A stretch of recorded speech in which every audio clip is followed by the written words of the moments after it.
People think Florida is just beaches, theme parks, and crazy headlines. Florida man does this, Florida man does that. But let me tell you something.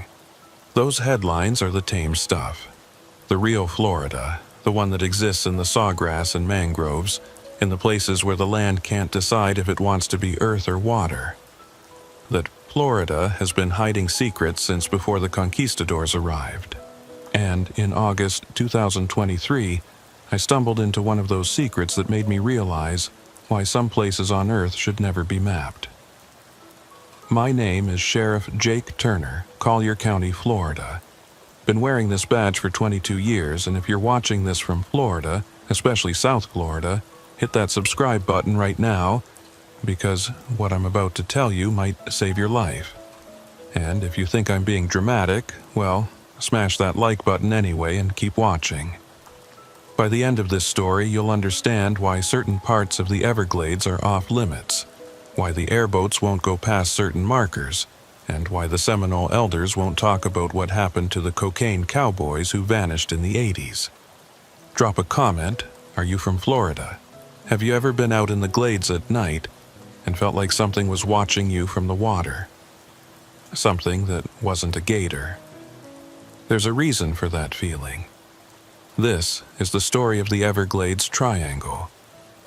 A place where drug runners from the 1980s are still alive but changed, where time moves differently, and where the swamp keeps everything that enters, just not in the way you'd expect. August in the Everglades is what hell feels like if hell was humid. The temperature hits 95 by 9 a.m., the humidity makes breathing feel like drowning in slow motion, and the mosquitoes are so thick they show up on radar. It's the worst time to be out in the swamp, which is exactly why the gator poachers chose August to do their hunting. They figured law enforcement would be staying in their air-conditioned offices, not patrolling the backcountry. They figured wrong. I got the call at 5 a.m. on August 14th, 2023. My deputy, Carlos Mendez, had been monitoring social media. Yeah, even poachers are dumb enough to post on Instagram these days, and caught wind of a group planning to hit a protected area deep in the glades. "Sheriff, they're going after the big bulls in Sector 7, Carlos said over the phone. Posted about it on some private hunting forum, talking about 15-footers. Sector 7. Just hearing the designation made my skin crawl. It was a section of the Everglades about 40 miles southwest of Miami, technically part of the national park, but so remote that even the Park Service rarely ventured there. The Seminoles called it the breathing water, a place where the swamp itself was alive in ways that had nothing to do with wildlife. "How many poachers?" I asked, already pulling on my uniform. "3, from what I can tell. Brothers from Homestead, the Vasquez boys. They've been suspected of poaching before but never caught.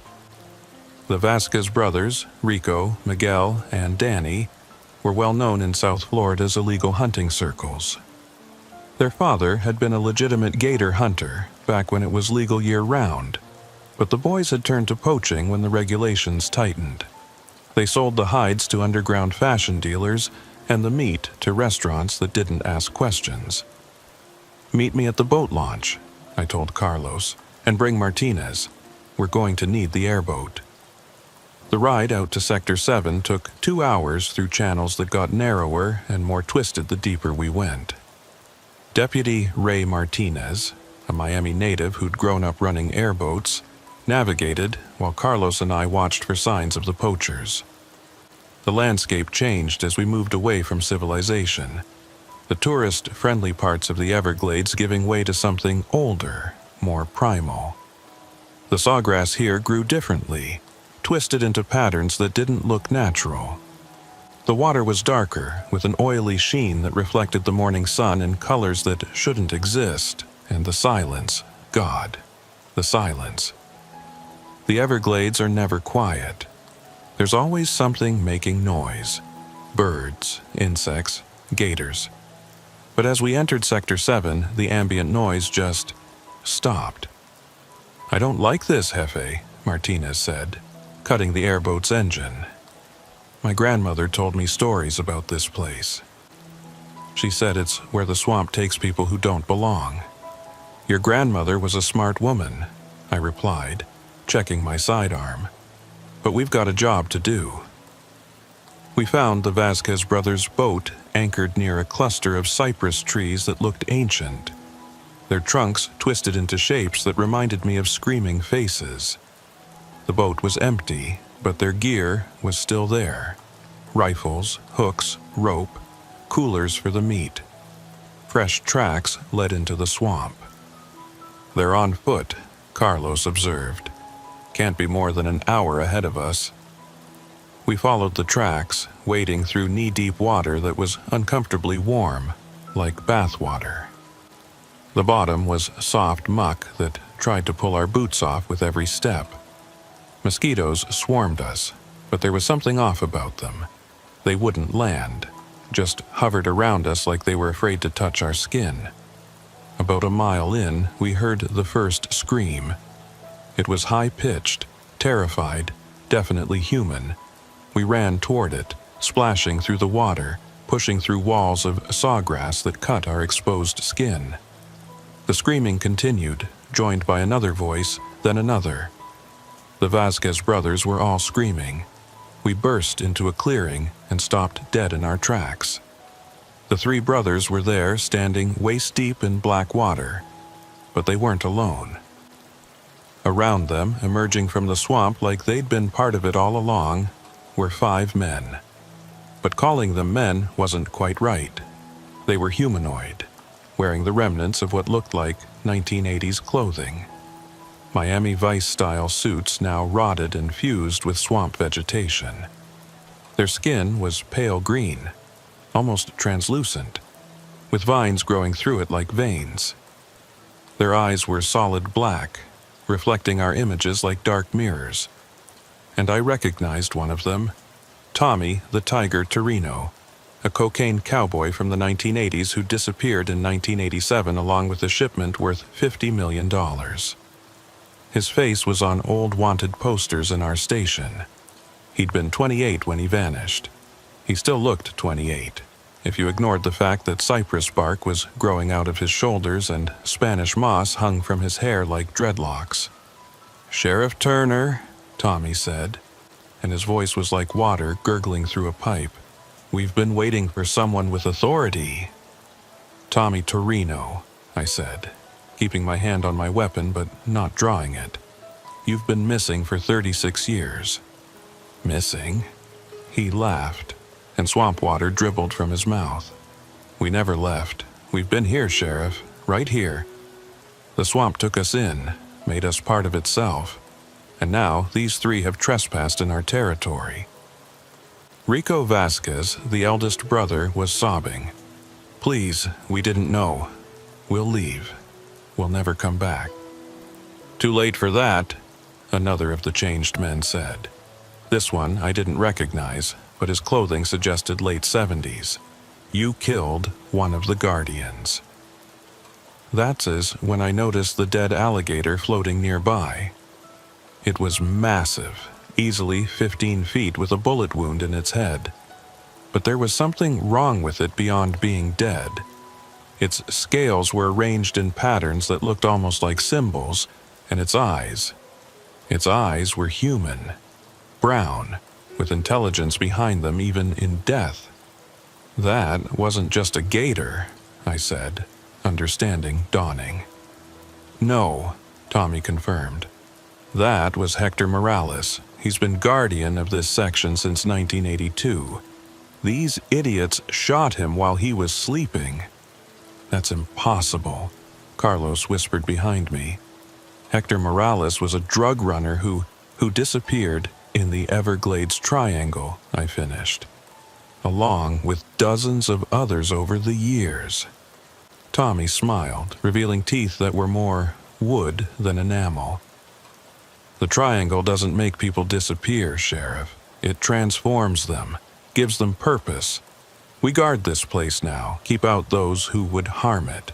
In exchange, we get to live forever, just differently. You're dead, Martinez said, his voice shaking. "You're all dead." "Death is a human concept," Tommy replied. "We're beyond human now. We're part of the ecosystem. We are the Everglades." The water around the Vasquez brothers began to bubble. Dark shapes moved beneath the surface. More gators, but wrong ones. Gators with human eyes, human intelligence. The brothers pressed together, terrified. "Please," Danny Vasquez, the youngest, begged. "We'll pay. We have money." Tommy laughed again. "Money? We used to kill for money. Now we understand how worthless it is. The swamp doesn't care about your money. It cares about balance. You took one of ours. Now the swamp takes 3 of yours." "Wait," I said, stepping forward. "Tommy, if you ever had any humanity left, let's talk about this. These boys made a mistake. They didn't know." Tommy's black eyes focused on me. "Humanity? Sheriff, humanity is what got us here. Greed, violence, the endless hunger for more. The swamp cured us of that. We don't want anything anymore except to protect this place." "From what?" "From becoming like Miami. From being drained, developed, destroyed. Every year they push further into the glades. Every year more species go extinct. We're the antibodies, Sheriff. The swamp's immune system. The water around the Vasquez brothers was rising, defying gravity, creeping up their bodies like living thing. They tried to move but seemed rooted in place. "You can't do this," I said, finally drawing my weapon. "I'm still the law here." "Your law ends where the water begins," Tommy said. "And Sheriff, look around. You're standing in our jurisdiction now." He was right. Without realizing it, we'd been sinking. The water that had been knee-deep was now waist-deep. The muck at the bottom had us trapped, and the changed men were closing in. "But we're not unreasonable," Tommy continued. "We remember what it was like to be human. We'll make you a deal, Sheriff. We keep the 3 who killed our guardian. You and your deputies leave and never come back to Sector 7. You report them as missing, presumed dead. Gator attack. Happens all the time in the Everglades. I can't do that. Then you join them, and whoever comes looking for you joins too. Eventually, people will learn to stay away. They always do." I looked at the Vasquez brothers. Rico had stopped crying and was staring at the water creeping up his chest with a kind of resigned fascination. Miguel was praying in Spanish. Danny was unconscious, held up only by his brothers. "What happens to them?" I asked. "If we leave, they become guardians. Like Hector was, like we all are. It's not death, Sheriff, it's transformation. They'll understand once it's complete. And if I refuse?" Tommy gestured to the water around us. "Count the eyes watching you, Sheriff." I looked down. In the dark water, dozens of pairs of eyes reflected the sunlight. Some were reptilian. Others were unmistakably human. We were surrounded by things that used to be people, things that used to be animals, and things that were somewhere in between. "Jake," Carlos whispered urgently, "we need to go." Now, I knew he was right. We were outnumbered, outgunned if you counted the supernatural elements, and literally in over our heads. But leaving those boys, "I need proof they're alive," I said to Tommy. "I leave, you let them transform or whatever, but I need to know they survive in some form. I come back in 1 week, alone, and you show me they're existing. Then I close the case." Tommy considered this. "You're negotiating for their souls, Sheriff." "I'm negotiating for my conscience." "Fair enough. 1 week. You come alone to the old ranger station at the edge of Sector 7. We'll show you what they've become. But Sheriff, if you bring backup, if you try to trick us, everyone who enters these waters joins us permanently." "Understood." Tommy stepped back, and the other changed men did the same. The water around us receded enough for us to move, but the Vasquez brothers remained trapped, the water now up to their necks. "Go," Tommy said, while we're feeling generous. We backed away slowly, not turning our backs on them until we were out of sight. The trek back to the airboat was silent except for our labored breathing and the splash of our footsteps. It wasn't until we were racing back toward civilization that Martinez spoke. "Jake, we can't leave them. We don't have a choice. We could come back with a full team, SWAT, maybe call in the feds, and lose them all," I interrupted. "You saw those things. They're not human anymore. Bullets won't stop them. The swamp itself is on their side. So we just let them take 3 kids. Those kids are poachers who knew the risks, and they killed something. Not a gator, not a person, but something in between." Carlos was on his radio, calling in our position when he suddenly stopped. "Sheriff, Control is asking for a status on the Vasquez brothers. Their truck was found at the launch. Their mother is worried." I took the radio. 3 subjects entered restricted area. Failed to respond to warnings. Suspected gator attack, search and rescue operations commencing. It was the beginning of a lie I'd have to live with. But as I looked back toward Sector 7, where the late afternoon sun was turning the water to gold, I knew the truth was something no one would believe anyway. The Everglades Triangle had claimed 3 more. But unlike the cocaine cowboys of the 80s, I'd negotiated a chance to understand what really happened to them. In 1 week, I'd return alone to face whatever the Vasquez brothers had become.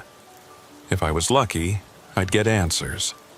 If I wasn't, well, there'd be 1 more person added to the list of those who'd vanished in the Everglades Triangle.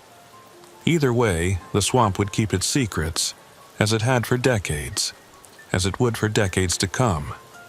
The week between leaving the Vasquez brothers and my promised return was the longest of my life. I couldn't sleep, couldn't eat, couldn't focus on routine sheriff duties. Every time I closed my eyes, I saw Tommy Torino's algae-covered face, those black mirror eyes, the water creeping up the Vasquez brothers' bodies like it was alive. I spent those 7 days researching, diving deep into records most people didn't know existed. The Collier County Sheriff's Office had files going back to the 1960s, but the real treasure trove was in the basement. Boxes of documents from the pre-digital era that no one had bothered to scan. Water-damaged, moldering, filled with reports that would sound insane to modern cops. But I wasn't the only one researching. On day 3, I got a visitor. Maria Osceola, a Seminole elder who rarely left the reservation, walked into my office without announcement. My secretary later swore she never saw her come through the front door. "Sheriff Turner," Maria said, settling into the chair across from my desk like she belonged there. She was probably 70, her face deeply lined, her eyes sharp as broken glass. "You've been to the breathing water." It wasn't a question. "Ma'am, I don't know what you're talking about." She smiled, but it didn't reach her eyes.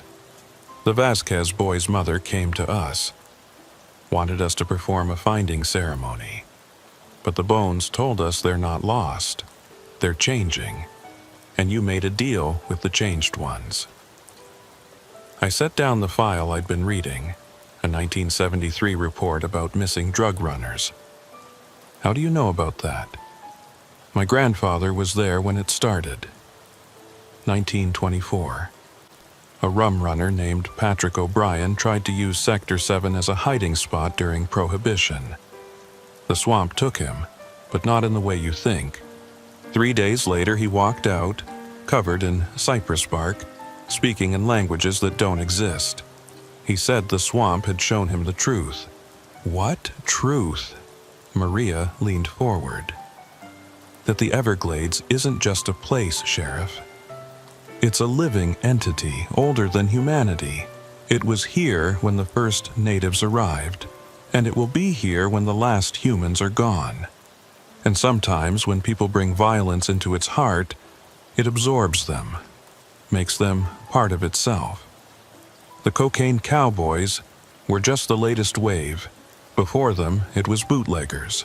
Before that, Confederate deserters hiding from the Union Army. Before that, Spanish conquistadors looking for gold.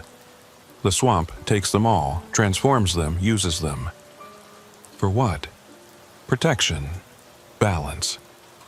The Everglades is shrinking, Sheriff. Development, pollution, climate change. The swamp is fighting back the only way it knows how, by creating guardians from those who would harm it. I pulled out a map of the Everglades, one I'd been marking with disappearances. There's a pattern. Every major drug route from the 80s goes through what you call the breathing water. Maria nodded. The cocaine cowboys thought they were clever, using the deep swamp to move product.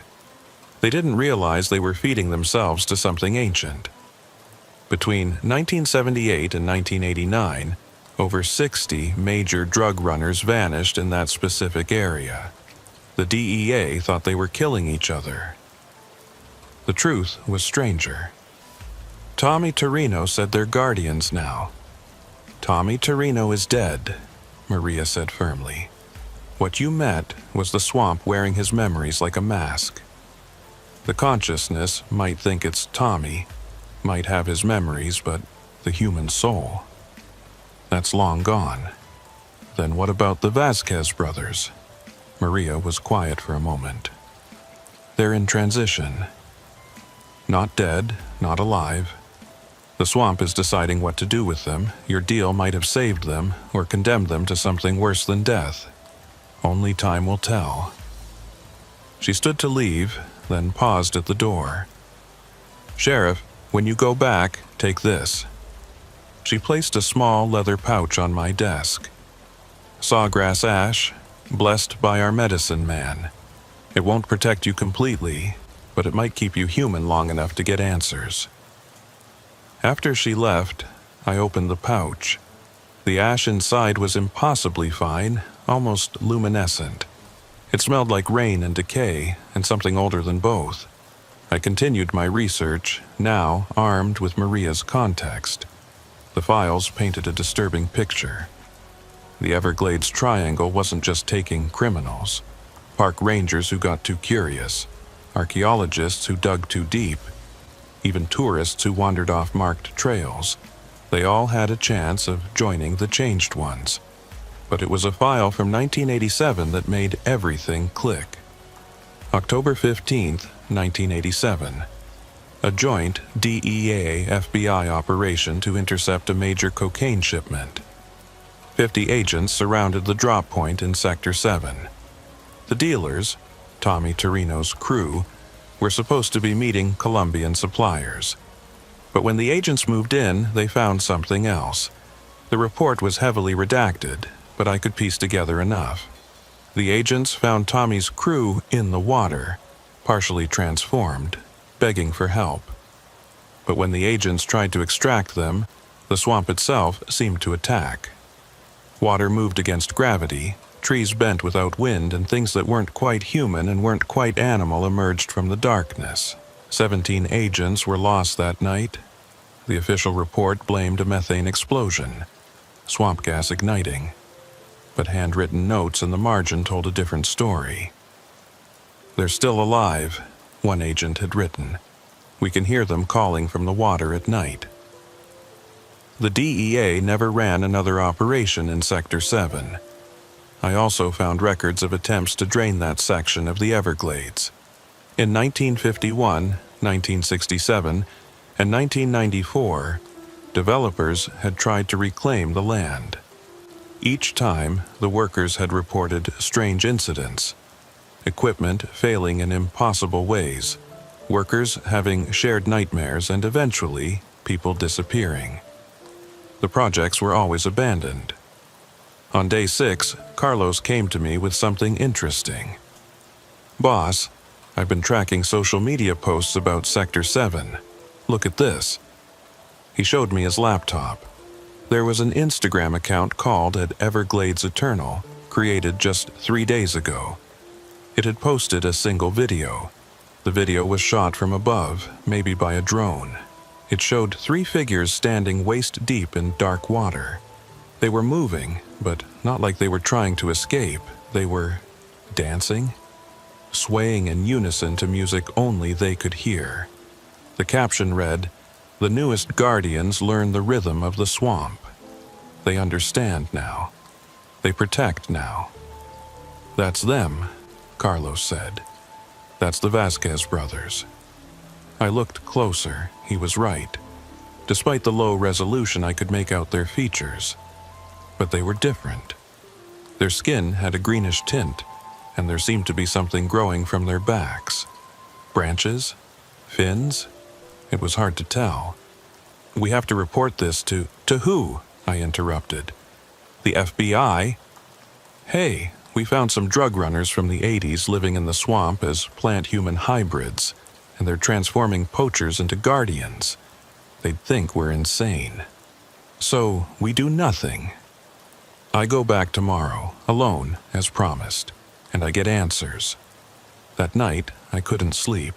I sat on my porch, looking out at the flat Florida landscape, thinking about what I'd learned. The Everglades had been here for 5,000 years.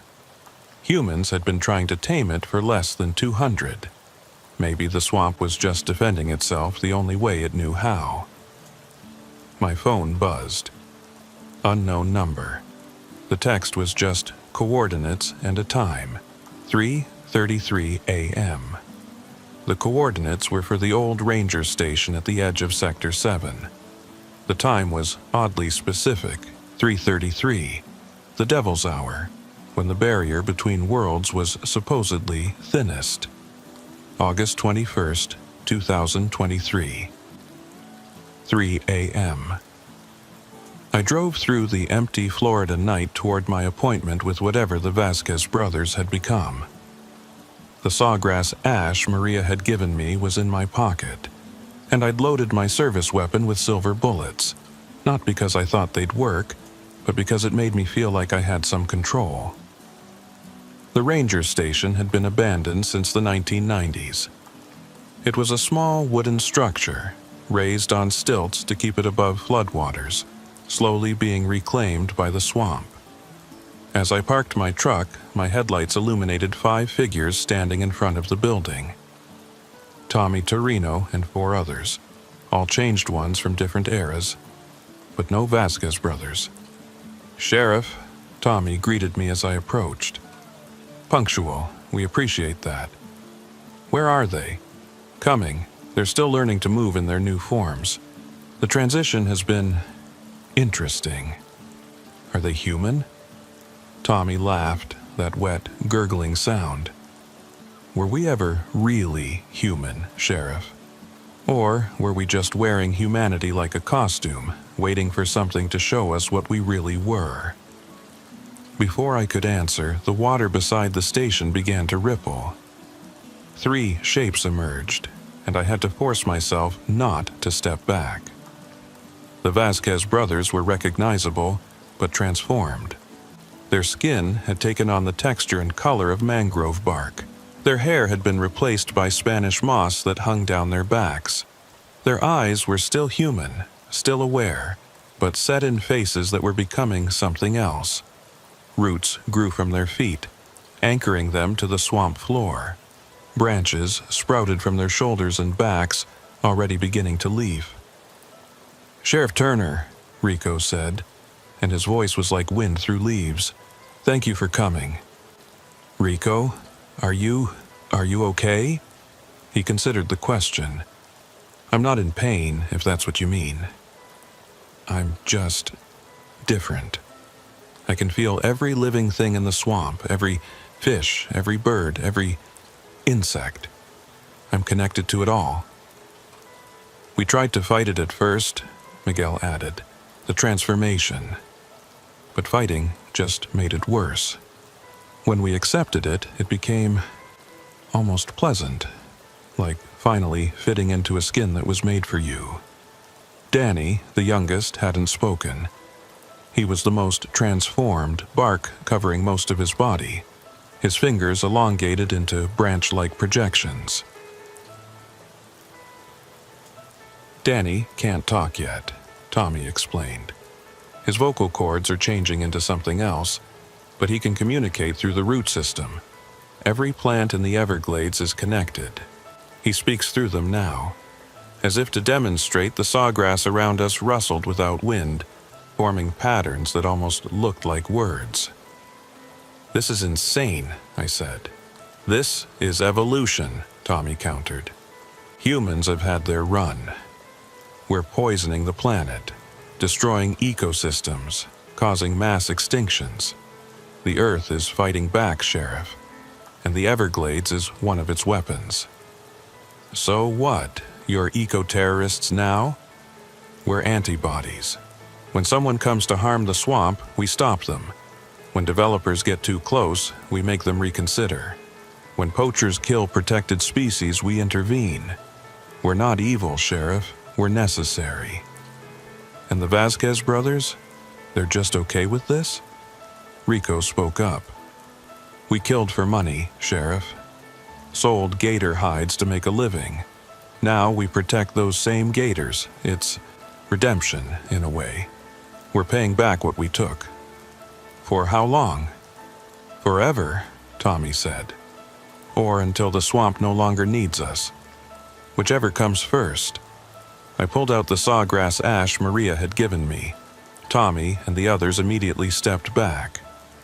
"Seminole magic," Tommy hissed. "That's cheating, Sheriff." "I need to know something," I said, holding the pouch like a weapon. "Can they be turned back?" "Can any of you be turned back?" Tommy was silent for a long moment. "In the early days of the change, maybe. First, 48 hours. After that, the transformation is irreversible. We are what we are, Sheriff. The swamp and us are one. And you're content with that? Content." Tommy looked at his bark-covered hands. "I was a cocaine cowboy. I killed 17 people that I remember, probably more. I destroyed families with the drugs I moved. Now I protect one of the last wild places in Florida." "Yeah, Sheriff, I'm content. What about your families? The people you left behind?" "They mourned us and moved on." That's what humans do. They adapt, forget, survive. In a generation, we'll be legends. In 2, we'll be forgotten. But the swamp will remember. The swamp always remembers. One of the other changed ones, wearing the remnants of a Park Service uniform, stepped forward. "Sheriff, you need to understand something. This isn't a curse. It's not a punishment. It's just nature taking back what belongs to it. Every civilization thinks it's eternal, but nature always wins in the end. We're just the proof of that." "So, what now?"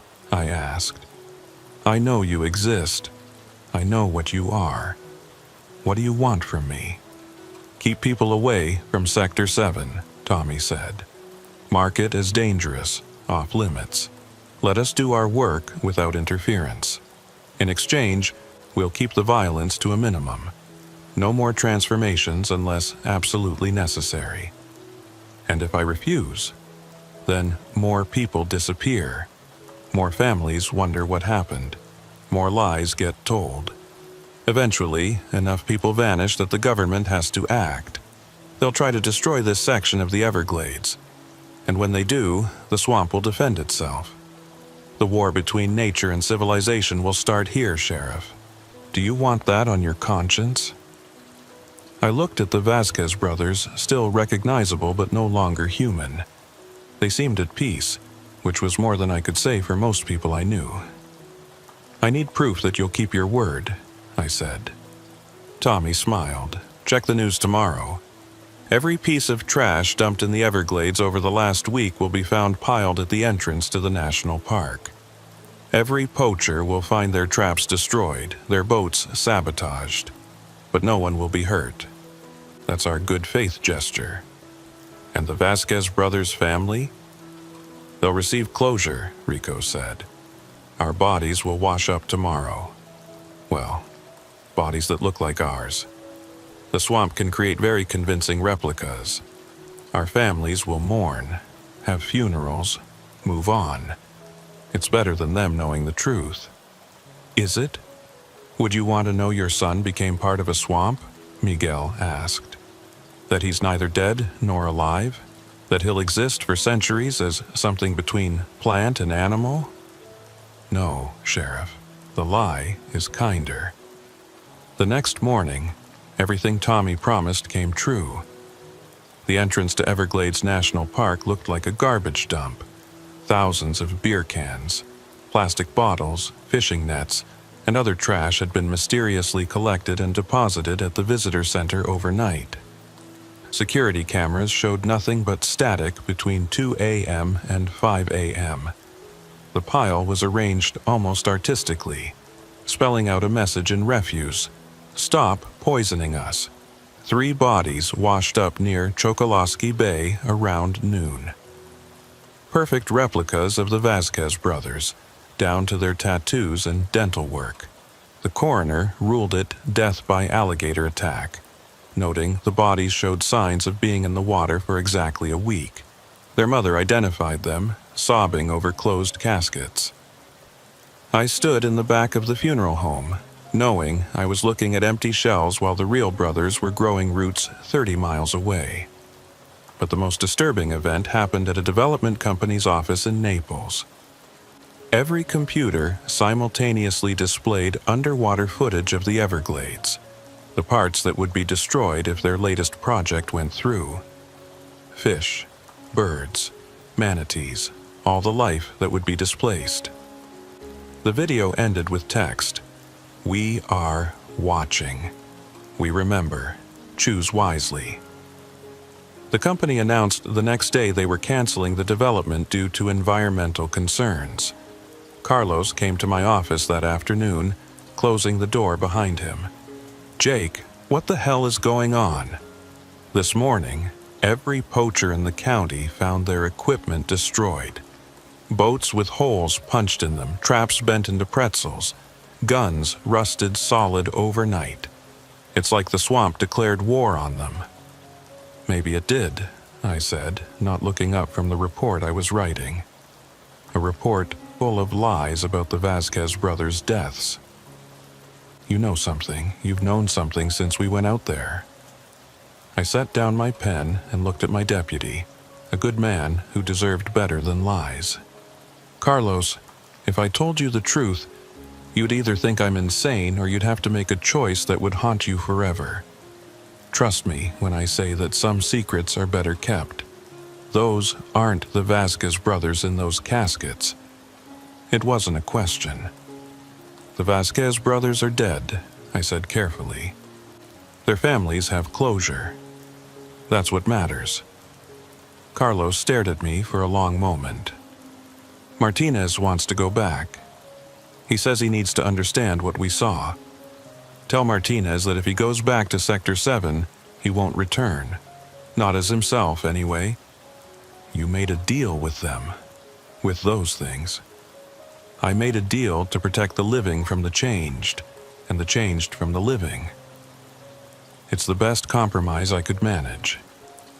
Carlos left without another word, but I knew this wasn't over. The truth has a way of spreading, like water finding cracks in a dam. That night, I got another visit from Maria Osceola. This time, she brought others, 3 Seminole elders, all looking at me with expressions that mixed respect and wariness. "You've spoken with the Breathing Waters guardians," Maria said. "You've made a pact." I did what I had to do to prevent more deaths. One of the other elders, a man who looked ancient beyond years, spoke in Mikasaki. Maria translated. "He says the swamp has chosen you as an intermediary. This is both an honor and a curse. You'll be able to communicate with the changed ones, but you'll never be free of their presence." "What does that mean?" Show him your hand, Sheriff. I looked down at my right hand, the one I'd used to shake Tommy's when we sealed our deal. There was a mark on my palm I hadn't noticed before, faint, but unmistakable. It looked like mangrove roots spreading from my lifeline, creating a pattern that hurt to follow with my eyes. The mark of the breathing water, Maria said. You're connected now. You'll know when someone enters Sector 7 with ill intent. You'll feel when the swamp is threatened. And when your time comes to die, Sheriff, you'll have a choice to make. What choice? Whether to die as a man or live forever as something else. The elder spoke again, and Maria translated.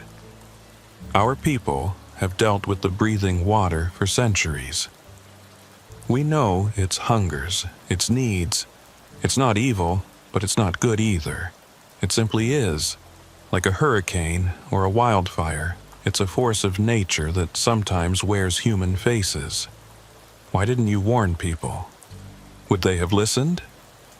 White men had to learn for themselves that some places weren't meant for them. The cocaine cowboys, the developers, the poachers, they all thought they could conquer the swamp. The swamp proved them wrong. And now I'm supposed to be what, its ambassador? You're supposed to maintain the balance, Maria said. Keep humans from pushing too deep into the swamp's territory. Keep the changed ones from expanding beyond their boundaries. It's a delicate dance, Sheriff. One misstep, and both sides suffer. They left me with a warning. The mark would grow stronger over time. I'd start having dreams that weren't dreams, visions of the swamp's past and future. I'd know things I shouldn't know, and eventually I'd have to train someone to take my place because the human mind could only handle the connection for so long before it started to fracture. Over the next month, I learned what they meant. The dreams started immediately. I saw the Everglades as it was centuries ago, vast and untouched, teeming with life. I saw conquistadors in armor sinking into the muck, their gold weighing them down, their bodies becoming food for the swamp. I saw Seminoles making offerings to the breathing water, maintaining a balance that white settlers would later break. I saw the cocaine cowboys of the 1980s, flying low over the water in planes loaded with product, not knowing they were feeding themselves to something ancient. I watched Tommy Torino's transformation in detail, the terror, the pain, then the strange peace as his consciousness merged with the swamp's vast network.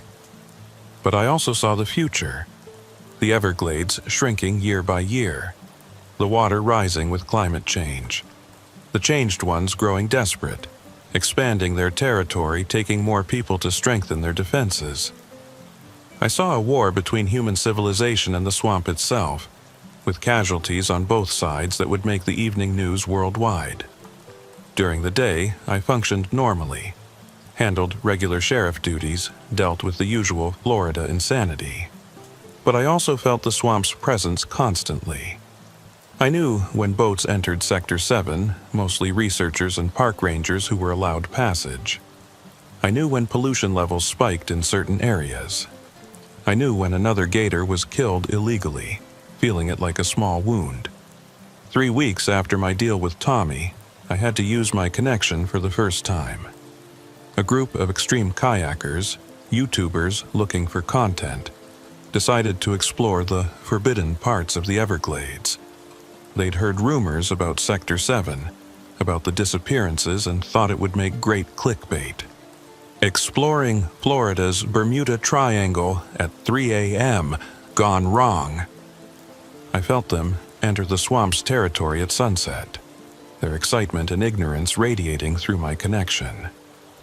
The changed ones were stirring, preparing to defend their domain. If those kids went much deeper, they'd either disappear or return so traumatized they'd never be the same. I drove out to the edge of Sector 7, where the last cell tower provided minimal coverage. Using the emergency alert system, I sent a text to all phones in the area. Emergency. Toxic algae bloom detected. Evacuate immediately. Exposure causes permanent neurological damage. It was a lie that might save their lives. I watched through my connection as the kayakers checked their phones, debated, then decided their YouTube fame wasn't worth brain damage. They turned back, disappointed but alive. The changed ones settled back into their watching, and I drove home with a migraine that felt like roots growing through my skull. Carlos confronted me again the next day. Those YouTubers, you warned them off. How did you know they were there? I have sources. Bullshit. Jake, your eyes are different. Sometimes they reflect light like a gator's, and Martinez says he saw you standing in the rain yesterday, not getting wet. The water was avoiding you. Martinez is seeing things. Is he? Or are you becoming one of them? I showed him the mark on my palm. It had grown, the root pattern now extending up my wrist. I'm connected to it, Carlos. The swamp. I made a deal to keep people safe, but the price is becoming part of the network. I can feel what happens in Sector 7. I can communicate with the changed ones. And yeah, sometimes the water recognizes me as friendly. Jesus Christ, Jake. It's not permanent, not yet. As long as I stay out of the deep swamp, as long as I don't fully accept the transformation, I remain human.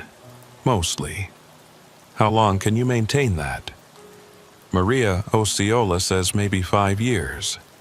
Maybe 10 if I'm strong. Eventually, I'll have to choose. Step down and break the connection, risking chaos, or complete the transformation and become a permanent bridge between worlds. That's insane. That's Florida, Carlos. This whole state is built on impossible things.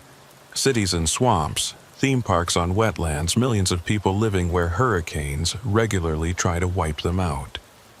Is it really so strange that the land itself might be fighting back? That night, I had a different kind of dream. Not a vision from the swamp, but a visit from the Vasquez brothers. They appeared in my bedroom, translucent, made of mist and memory.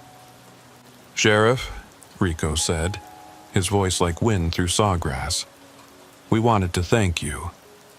"For what? Letting you become monsters?" "For letting us become guardians," Miguel corrected. "We were monsters before, killing for money, destroying for profit. Now we protect, now we have purpose." Danny, who still couldn't speak normally, communicated through the rustling of palm fronds outside my window. "We are happy. Your mother buried empty coffins today. And she has closure. She believes we're at peace. In a way, we are. Sheriff, the swamp isn't evil. It's just different. It operates on timescales humans can't comprehend. What seems like horror to you is just adaptation to it." "Tommy says more will come," Rico added. "Climate change is accelerating things. More storms, more flooding, more people pushed into the swamp's territory. The breathing water will need more guardians. Not on my watch. Your watch won't last forever, Sheriff. But while it does, we'll honor our deal. Minimal violence, maximum deterrence. We'll be the monsters in stories that keep people away, not the monsters that drag them in." They faded as the sun rose, leaving me with the smell of stagnant water and Spanish moss. A month later, the FBI came sniffing around. Agent Sarah Cross, a woman who looked like she'd seen too much and believed too little. She had files on every disappearance in the Everglades Triangle going back 50 years. "Sheriff Turner," she said, sitting across from me in my office. "I'm investigating what we're calling the Sector 7 anomaly. 63 confirmed disappearances over 4 decades. 12 in the last 18 months. And suddenly, they stop. Right after the Vasquez brothers' deaths. Curious, isn't it? Maybe their deaths scared off other poachers. Maybe. Or maybe someone made a deal with whatever's out there." Agent Cross have you ever been to the real Everglades? Not the tourist areas, but the deep swamp? Several times. Then you know there are things out there that don't fit in reports. Things that can't be explained by science or logic. Sometimes the best we can do is manage them, not understand them. She studied me for a long moment. You know what's happening in Sector 7? I know enough to keep people safe. And the Vasquez brothers? Died in a gator attack. Tragic, but not uncommon. She pulled out a tablet, showed me a satellite image. It was Sector 7, taken from above with some kind of thermal imaging. The area glowed differently than the surrounding swamp. Patterns of heat that looked almost like a neural network. This is a living system, she said. Something that shouldn't exist according to our understanding of biology. And these, she pointed to specific hotspots, appear to be mobile entities that register as partially human, partially plant. Care to explain? Florida is full of things that shouldn't exist. Pythons the size of school buses, spiders that eat birds, politicians with ethics. Maybe this is just another one of those things. Sheriff, I think you're protecting something, or something is protecting you. That mark on your palm, the one you keep trying to hide, I've seen it before. On a researcher who disappeared in the Amazon, on a park ranger who vanished in Yellowstone. There are places where the boundary between human and nature gets blurred. You've crossed that boundary. And what if I have? Then you're either humanity's last line of defense or nature's first wave of attack. I need to know which. Before I could answer, every electronic device in the building shut down. Computers, phones, even the battery-powered clock on my wall. The air grew thick with humidity despite the air conditioning, and I could hear, faintly, the sound of water lapping at shores that were 30 miles away. Agent Cross's eyes widened as condensation formed on the windows, running in patterns that looked like words. Leave us alone. I think you have your answer, I said, as the electronics flickered back to life. She gathered her files, standing to leave. At the door, she turned back. This isn't over, Sheriff. Whatever you're protecting, whatever you've become, the government will eventually want answers. Let them come, I said, feeling the swamp's presence like armor around me. They'll find that some questions are better left unasked. It's been a year now since the Vasquez brothers were taken. August 2024, and I'm recording this from my office, knowing it might be my last entry as a fully human sheriff. The mark on my palm has spread up my entire arm, looking like a tattoo of mangrove roots that moves when you're not looking directly at it. My deputies have stopped questioning the strange things that happen around me. They've accepted that their sheriff is something between human and whatever the swamp creates, but I'm getting ahead of myself. Let me tell you how we got here. After Agent Cross's visit, things escalated. The government didn't come with troops or scientists. They came with developers. If they couldn't understand Sector 7, they'd destroy it, build over it, turn it into condos and golf courses. The paperwork was rushed through. Environmental protections waived under some Homeland Security provision. They were going to drain the breathing water. I felt it the moment the plan was approved. Every changed one in the Everglades screamed in my mind simultaneously. The swamp itself seemed to convulse. That night, I drove to Sector 7 without conscious thought, my body operating on instinct that wasn't entirely my own. Tommy and dozens of others were waiting at the ranger station, but not just the cocaine cowboys and poachers I'd met before. There were conquistadors still wearing rusted armor fused with cypress bark. Seminole warriors from centuries past, their bodies made of sawgrass and determination. Bootleggers from the 1920s, their zoot suits now woven from Spanish moss. even what looked like a Calusa Indian from before European contact, so transformed by time that he was more spirit than substance. "They're going to destroy us," Tommy said, and for the first time I heard fear in his voice. "Not if we stop them. We can't leave the swamp, Sheriff. We try to go beyond the boundaries, we dissolve. We're part of this ecosystem now. If it dies, we die. But I can leave. You're going to fight the federal government. With what army?" I looked at the assembled guardians of the Everglades, centuries of absorbed souls, all united in their need to protect this place. With information. Every person who's disappeared here. Every cocaine cowboy who vanished. They had families, associates, secrets. You all remember your human lives, right? Tommy's eyes widened with understanding. The cartels. The old families. They never knew what happened to their people. Time to tell them.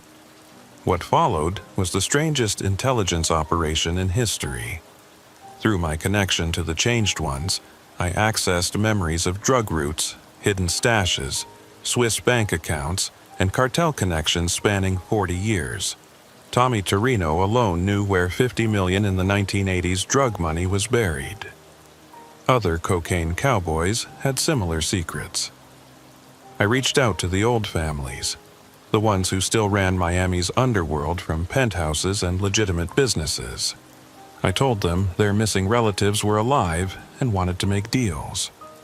The meetings were surreal. Me, a sheriff, sitting with crime bosses negotiating on behalf of people who'd been missing for decades. "Prove it," said Carlos Mendoza, no relation to my deputy, whose brother had vanished in 1986. "Prove my brother still exists."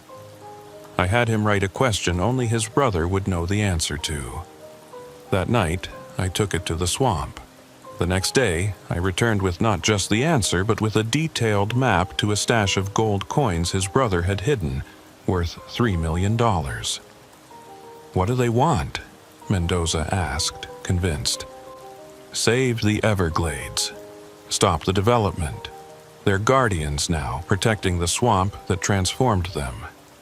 In exchange, they'll provide information on every hidden asset, every buried treasure, every secret that died with them." It took 2 weeks, but suddenly the development project faced massive opposition.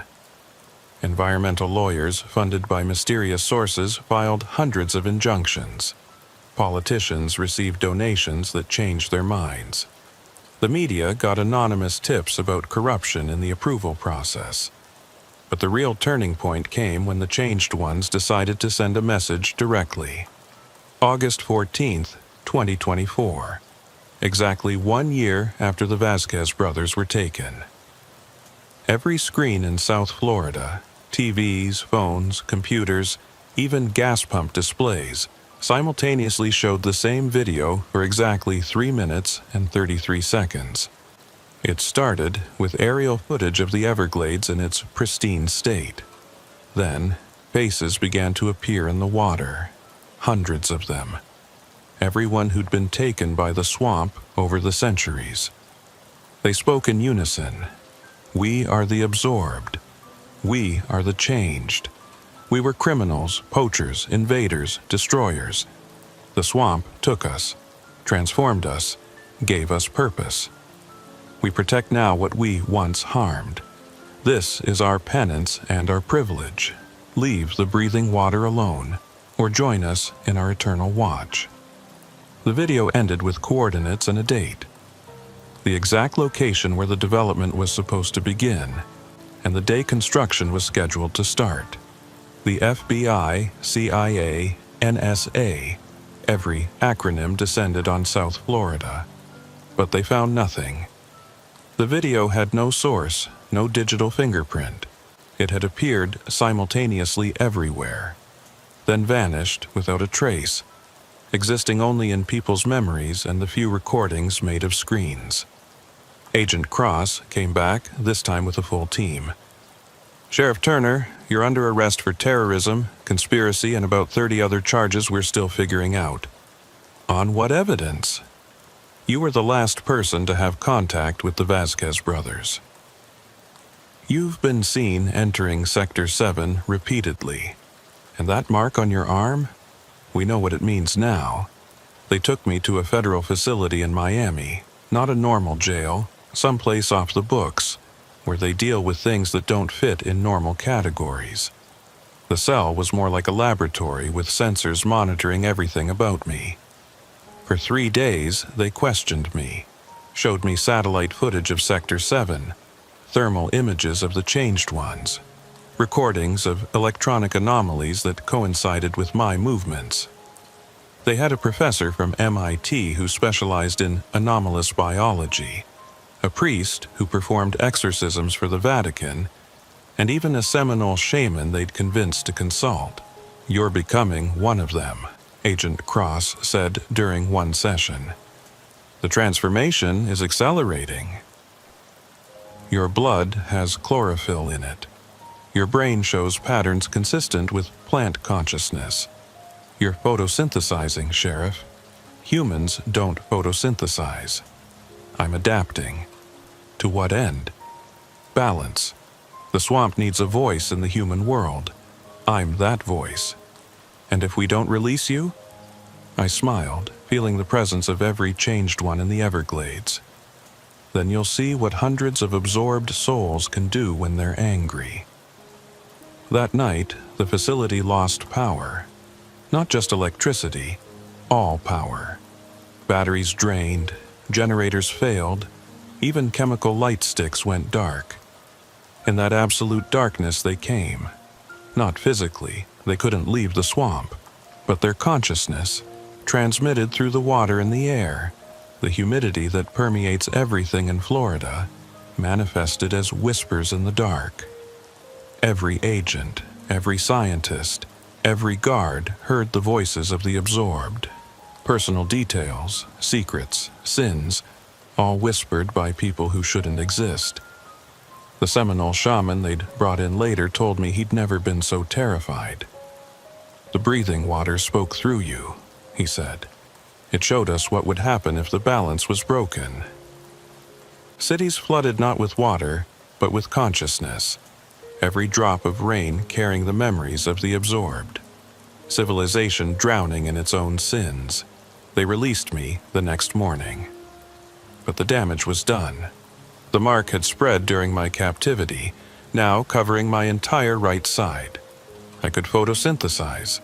I could communicate with any plant in the Everglades. I could feel the health of the ecosystem like a pulse. Carlos, my deputy, was waiting when I got back to Collier County. "Jake, you look different." He was right. My skin had a greenish tint in certain lights. My eyes reflected like water. And sometimes when I stood still too long, roots would start growing from my feet. "I'm changing, Carlos." Faster than expected. "I need you to prepare to take over as sheriff. I can't do what you do. You won't have to. I've bought us time. The development is dead, tied up in so much litigation it'll never happen. The old families are protecting Sector 7 now, seeing it as a memorial to their lost people, and the changed ones have agreed to stay within their boundaries. For how long? Decades, maybe. Long enough for people to figure out that we need the wild places, that civilization can't exist without them." That night, the Vasquez brothers visited me again. They were barely recognizable as human now, more mangrove than man. But they seemed happy. "Sheriff," Rico said, his voice like wind through leaves, "the swamp is pleased. Balance has been restored. You've done what we couldn't. Bridged both worlds. At a cost. Everything has a cost. But look what you've gained. You can feel the life of the entire ecosystem. You know when a rare orchid blooms 50 miles away. You sense the migration of birds before they arrive. Is that really a loss? I'm losing my humanity. You're gaining something else, something the world needs. Humans have forgotten their part of nature, not separate from it. You're remembering. You're evolving. Into what? Into what humanity needs to become to survive the next century. The climate is changing, Sheriff. The oceans are rising. The old way of living is ending. Those who adapt, who remember their connection to the living world, will survive. Those who don't. He gestured at the sprawl of development lights in the distance. They'll become history. 2 weeks later, I officially announced my retirement, effective in 6 months. Enough time to train Carlos, to establish protocols for dealing with Sector 7, to document everything for whoever comes next. But I know I won't last 6 months. The transformation is accelerating. Every day, I'm less human, more something else. Not a changed one, not fully. Something new. A hybrid that can exist in both worlds. Maria Osceola visited me yesterday. She took one look at me and nodded. "It's time," she said. "The breathing water has chosen. You can fight it and die human, or accept it and become something unprecedented. What will I become? A bridge. Permanent, conscious, able to translate between the swamp and civilization. The first of a new kind of human, one adapted for the world that's coming. And if I refuse, then someone else will be chosen. The transformation is inevitable. The question is whether it happens violently or peacefully. Tonight, I'm going to Sector 7 one last time. Not to become a changed one, but to complete my evolution into whatever I'm becoming. Tommy and the others will be there, welcoming me not as one of them, but as something that can speak for them in the human world while still remaining partially human myself. Carlos will become sheriff. He's a good man who understands the balance now. He'll keep people away from Sector 7, maintain the peace between the two worlds. The Vasquez brothers will continue their guardianship, protecting the swamp that transformed them. In a strange way, they've found redemption.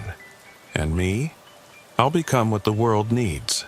A translator between species, a bridge between humanity and the nature it's forgotten it's part of. If you're watching this from Florida, remember, the Everglades isn't just a swamp. It's a living system older than human memory. It's taken criminals and conquistadors, poachers and pirates, and transformed them into protectors. It's not evil, it's not good, it's just nature, adapting, surviving, evolving. The Everglades Triangle isn't a place where people disappear. It's a place where people transform, where humanity's worst become nature's guardians, where the boundary between human and wild dissolves like sugar and water. My name was Jake Turner. I was the sheriff of Collier County, Florida. Now I'm something else. Something without a name yet. Something that stands between the human world and the breathing water. The swamp remembers everything. Every extinction, every evolution, every transformation. And now, I'm part of that memory. Part of that evolution. Part of Florida's strangest truth. That in a state built on impossible things, the most impossible might be the most necessary. Protect the wild places. They're protecting you in ways you'll never understand. Until you have to. Until you change. Until you remember what you really are. Final entry. August 28, 2024. Sheriff Jake Turner was reported missing on August 29, 2024. His body was never found. Deputy Carlos Mendez was appointed interim sheriff. Sector 7 of the Everglades remains restricted. The development project was canceled due to environmental concerns. Local fishermen report seeing a figure at the edge of the swamp some mornings, half man, half mangrove, watching the sunrise. They say if you wave, it waves back with a hand that's part flesh, part root. They say it's protecting something. They say it's waiting for something. They say it's the future of Florida, where the line between human and nature no longer exists. The Everglades Triangle continues to transform those who enter with wrong intentions. The balance holds. For now. 3 teenagers who attempted to explore Sector 7 for TikTok views reported being turned back by a sheriff made of trees, who knew their names, their intentions, and exactly what to say to convince them to leave. Their footage shows only a figure in the distance, unclear, impossible to identify. But the voice on their recording is clear. The swamp isn't for views or likes. It's for transformation. Come back when you're ready to change. Until then, go home. That's an order from Sheriff Turner. The Sheriff's Department has no comment on these recordings. The Everglades remembers. The Everglades protects. The Everglades transforms. Welcome to Florida, where evolution never stopped.